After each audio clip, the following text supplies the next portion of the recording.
Hello friends, welcome to the Wednesday show. Today we're going to talk about some tips and tricks. Cut, that won't work. Hello friends, welcome to the Wednesday show. Today we're going to talk about some tricks and tips that you can use in the shop to both speed up your projects and also make some tasks that might be difficult somewhat easier. I hope you enjoy this short. The first tip is to be imaginative. By using a round over trip on both sides of a board, as you can see here, you can create a great profile and give a much more finished and much more professional finish to any project. All you have to do is just turn the piece over and run it over the bit again. There is no reason to go and spend a lot of money getting expensive finished pieces. Also, if you want to use that as a trim, all you have to do is cut this, and now you have a very nice finished trim for a bookcase or any other project you are working. This is a very easy and simple tip that will increase the versatility of your router and will allow you to make much better and much more professional looking projects. Sometimes we make mistakes, and I will show you an easy way to fix mistakes. For example, in this board, we were using it on a project that we decided to change, and we have still some nails, and a pair of locking pliers allow us to very easily take these nails off. As you can see, we simply lock the pliers on the nail, and then because we don't have to divide our strength between the pliers and the wood, we can be very easy and quick in removing the nails, and we have little nail holes here, but very little if any damage to the board. So using the locking pliers as a tool to remove nails from a pallet or a board that you want to repair that had nails you don't want in it is a great way, a great tip to improve your arsenal of tools without going out and getting specialized tools. Again, this is an invaluable piece of tool. The locking pliers can be used for much more than initially intended.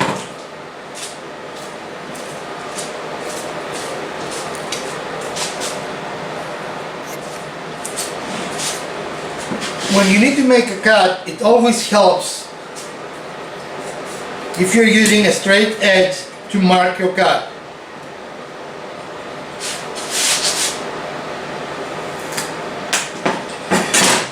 Now, a common mistake that most people make is while we have a very perfectly defined line here that is actually totally at 90 degrees to our edge, exactly where do you cut this line?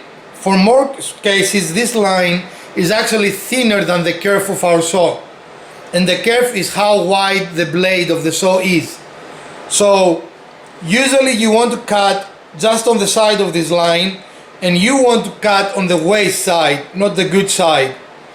We call that cutting a little proud, which means that you may end up with a board that is slightly longer than you want, but it is much easier to fix that by simply using a sandpaper or a sanding machine than a board that is cut side, which is the other side of this line, which means that the board is cut short, and there is really not many things you can do to fix a board that is cut short.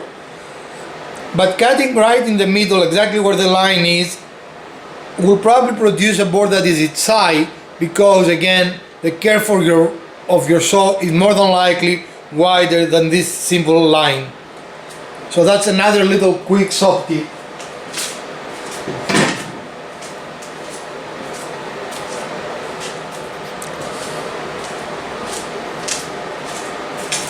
These are the longest clamps I own, and while they are quite long, what if I needed to clamp something that is longer than this?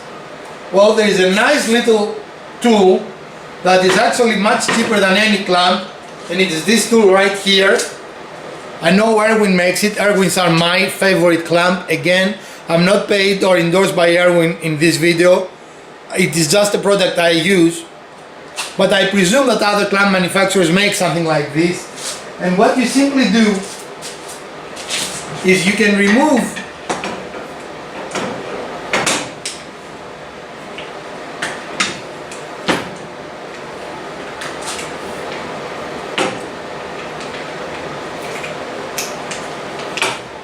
the edge of the clamp and then align this thing. You take this out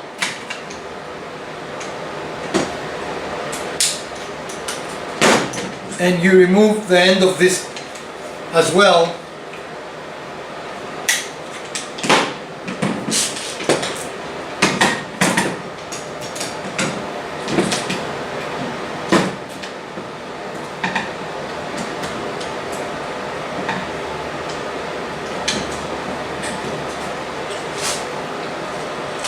And now we've created really a super clamp.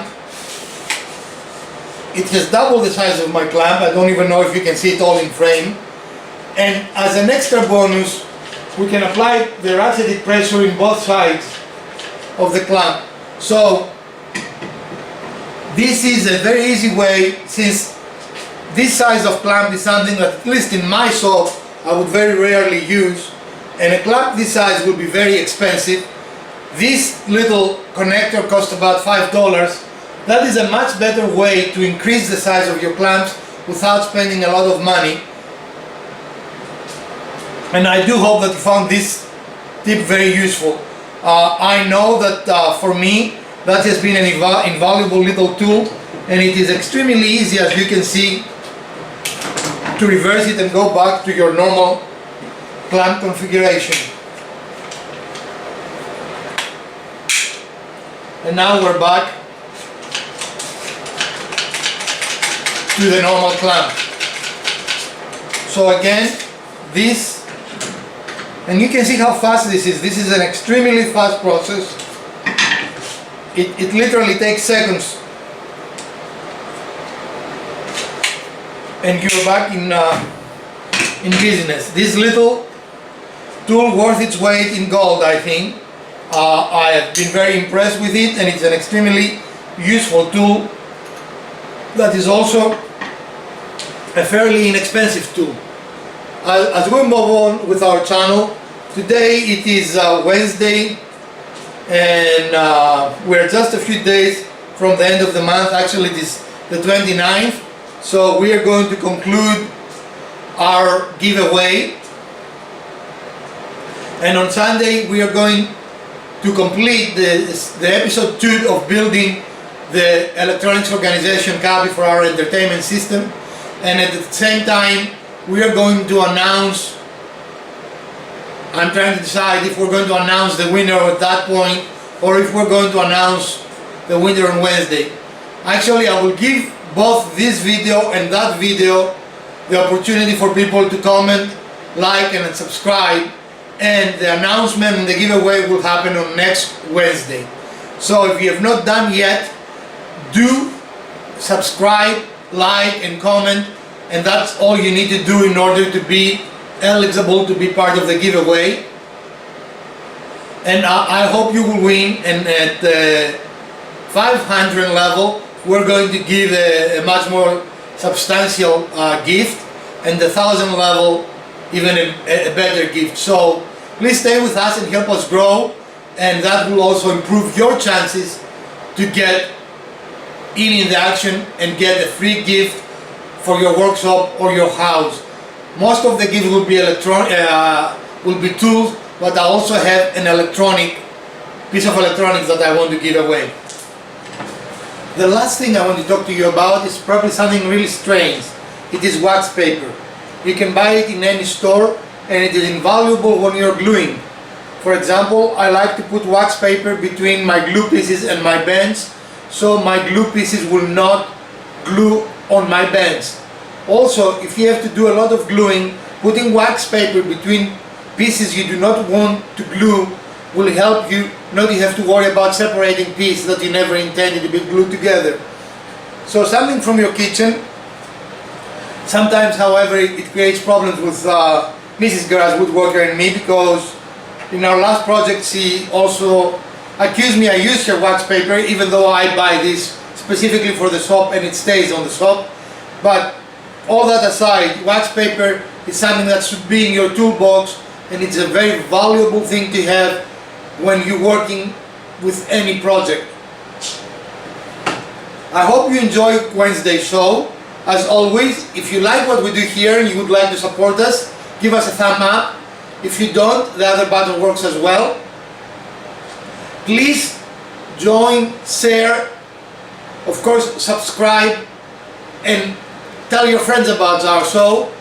Now, that helps us grow. We grow in a modest rate, we continue to grow, and I'm very thankful for that. We cannot do it without you. So thank you very much for all the support of this little channel.